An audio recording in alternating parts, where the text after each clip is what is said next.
Shri Krishnam Vande Jagadgurum.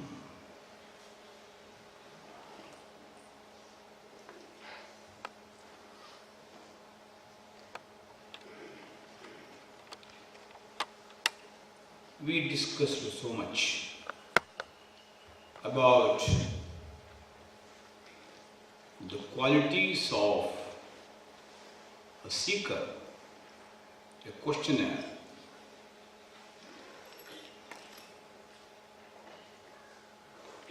One who represents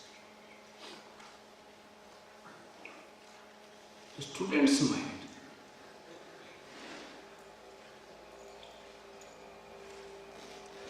It was very well taken by great master, the preceptor, Sri Krishna.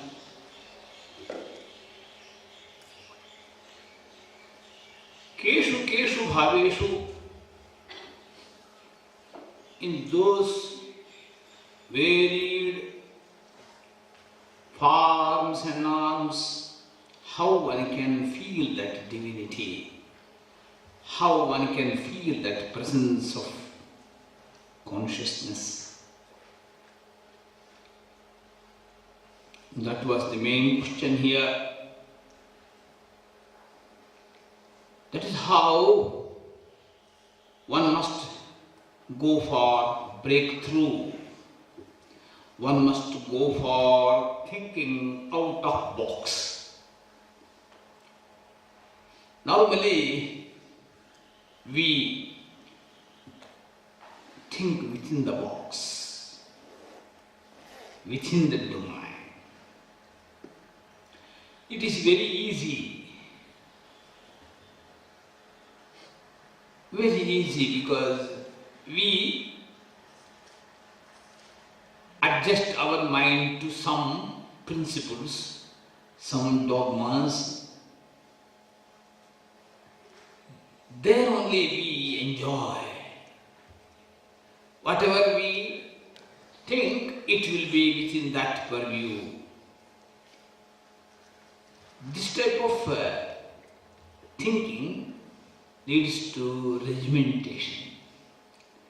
This type of thinking never allows us to think out of box. This is where we get stagnated.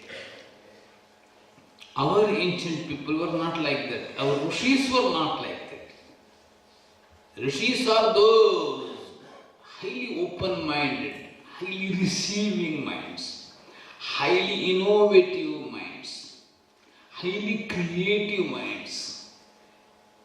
Their urge, it was for novelty. They are called rishis. They never get stuck anywhere. They never get stagnant anywhere. That type of mind you can see in S-VYASA and Sri Krishna and the great Krishna, great lady Draupadi, Yajnaseni, Pandava's wife. She was also great scholar, great well-versed scholar she was. That is how Vyasa projects her. All these Krishnas, Krishna number one, it is Vasudeva Krishna, one who preaches this, one who projects this whole thought process.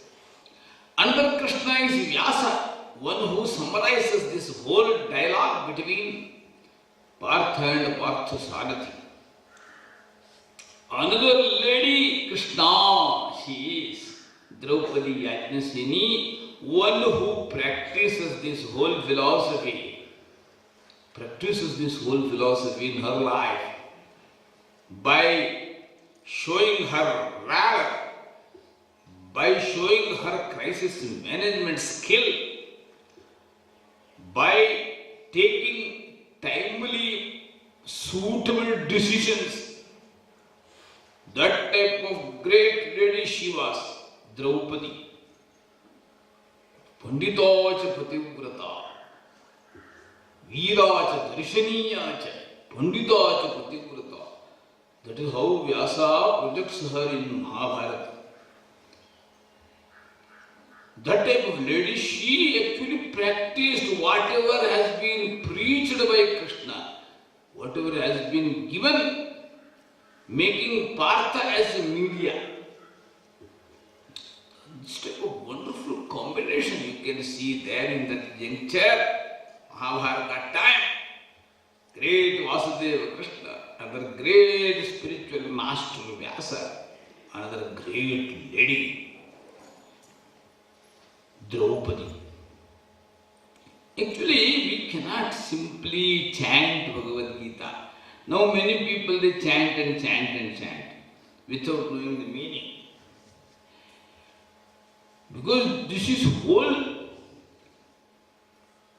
science, spiritual science. It is a workbook for science.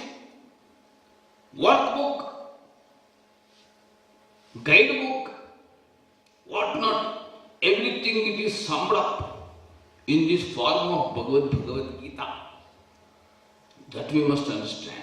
So here, the real core part, Krishna starts giving, sharing. So he says, now I give that knowledge. Hanta te katheshyami divyahi atmavibhutaya. Atmavibhutaya. How this consciousness is manifested in many essential things. That now I am going to project in front of you. Pradhanyatah kuru shrestha nastyantu vistarasya me. Whatever I explain, this will be a brief account of it. Because world is so varied. Really speaking, I am everywhere. But where you must invoke me, that particular aspects I just go on projecting. First of all, you must see that I am the real creator of this wonderful world. Wherever wonderful creation takes place, there I am. Beautiful statement, you know. Aham adishya madhyancha bhutanam antayevacha. First of all, you must know, Partha, that I am everywhere. First of all, you must know that wherever that creation takes place, wherever that sustainability is seen, wherever there will be destruction for construction, there I am. First statement, see, wonderful statement. So there we have to see Bhagavan. If a part maker, with his skill, with his sense of dedication, with a sense of commitment, he creates that pot. And while creating, he got wonderful concept about its utility. So that with all devotion and commitment and accuracy, concentration, he creates that pot. So if someone takes this pot, it must help him to carry water. It must help him to maintain water. It must not get destroyed. It must have sustainability, quality, value. With that much understanding, he creates that pot. See, that creation becomes so wonderful. So in that type of activity, I am there. Someone tries for sustainability. Okay, it is created. After creation, if you just leave it, it will never be there for a long time. That's why we must see that it is properly maintained. You plant a tulsi in front of your house. There every day you water. You see that it is not drying up. So that every day you carefully watch and supply all minerals, all required essentials, and duly you pour water. and see that it is not too hot. So you give some sort of shelter for it, its protection. That is what you take care of. See, there again, presence of Bhagavan is there. So it is not only creation. After creation, how it is maintained. There again we have to invoke that Bhagavad Bhava. We have to invoke that divine feeling. Then only we can go for sustenance. Otherwise, many people are so enthusiastic to create. They do. Normally, our young boys and girls, they are like that. When they just create something new, they are so enthusiastic. They do it with so much commitment, everything. Once that is done, immediately, simply they throw it out and go away. It is not correct. So that as creation is so important, like the sustenance is very good. In the same time, without hesitation, we must be ready to destroy it for construction. There must not have any hesitation. Oh, it is very close to me, very close to me, very close to me. I have so much emotional connection with this, now I cannot destroy. How it is possible? Every time it is destruction, which only paves the way for construction. See?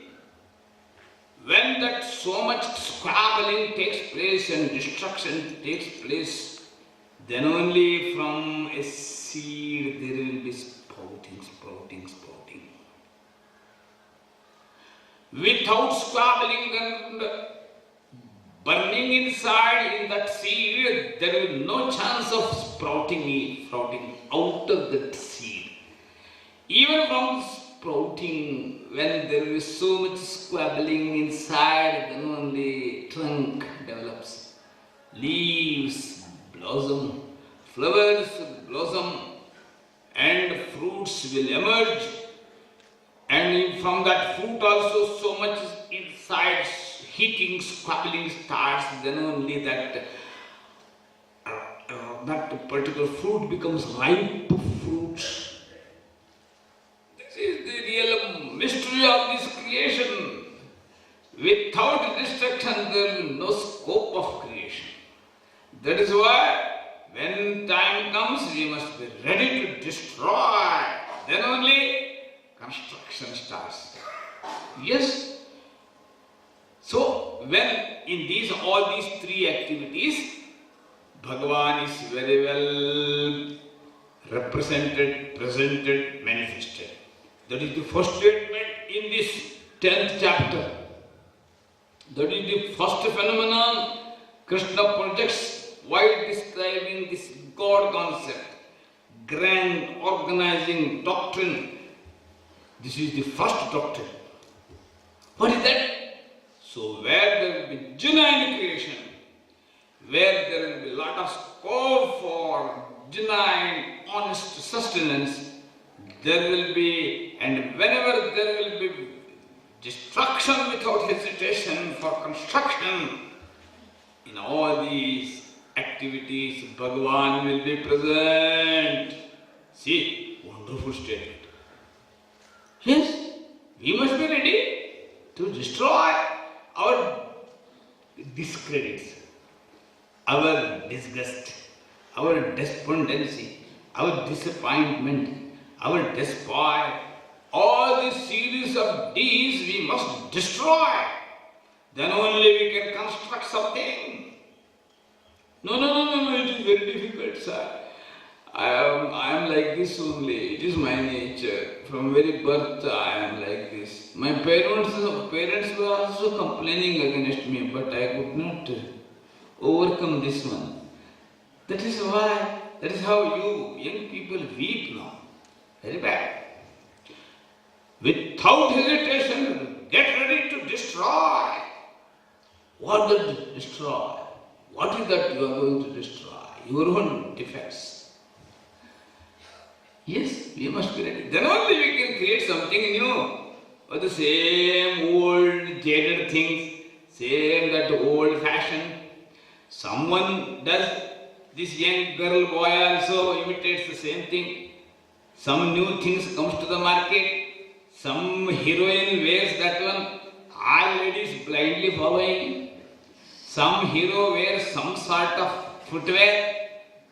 So imitating that hero, all college students, young boys wearing the same t-shirt, same footwear, same hat, same boot. Then are you small rats? Now if you blindly follow, yes, this tendency, following tendency, you can see in rats and cats. They don't know because they don't have thinking power. Blindly they follow. If some rat runs, all other rats also run behind it. If some cat runs, all other cats also. Are we human beings like rats and cats? Just to follow blindly all such cricket heroes and science heroes, Bollywood heroes? Very sorry state, you know. Very bad, very bad. So we must have that original thinking. What the thinking is, whatever bad thing, whatever we feel it is not good for my progress, we must be ready to destroy. Wipe it out. Wipe it out. Wash it out. Develop a new personality. Start a new era. Start a new chapter. Open a new vista. Start a new journey. That type of openness must be the characteristics of young boys and girls. This type of rational thinking, scientific thinking, openness, that must be the characteristic of young boys and girls who are studying in the universities and colleges. What nonsense thing we are seeing now in India, in this great land. If it happens somewhere in Western country, no problem, because that very psyche is like that. Some heroine, while moving in the market, got her footwear toe broken. Immediately it was seen, it is a recorded history. Many girls and boys, they came there and they also artificially break their footwear and show their loyalty to that heroine. Ah, wonderful. You know, this is scientific thinking, you know. This thing happened in Italy. This is the recorded history I am referring to you. This type of imitation mania. This is called imitation mania. Mania, you know, it is madness. Psychological terminology. We don't want. Particularly yoga practitioners, Ayurveda doctors, they must have that Rishi concept, that great concept of great Rishis, because Ayurveda, it was a gift of great masters like Trinity. Trinity. What is the Trinity? It is Sushruta, Charaka and Vagbhata. These three are called Trinities in the Ayurveda tradition. Whatever you study here, all these great scriptures, great source books, they are the gifts given by such great masters who lived Ayurveda. So Ayurveda is not ordinary medical science. You cannot imitate ordinary MBBS students who sometimes go for devil dance in so-called medical colleges. I don't say that all are like that. There are many good people. We must be good people. We must have that traditional purity. We are successor of that great tradition of Trinity. So someone goes for yoga practice, he must know, yes, I am also the successor of great Trinity. That is what great Trinity. It is Vyasa, it is Krishna, it is Patanjali. They are great trinity of yoga tradition. So that in our great knowledge tradition we have such great masters, trinities like that. We must have that awareness and that pride, sense of pride. With that that we must study and become successful. In that sense, we must have that awareness of consciousness, that is God. That is the grand organizing doctrine. This is the first formula projected by Krishna, that when there is proper creation taking place, where there is proper sustenance with proper sense of maintenance, when there will be proper destruction, positive destruction for positive construction, in these activities Bhagavan will be every time evident, visible. This is the first formula. Om Tat Sat.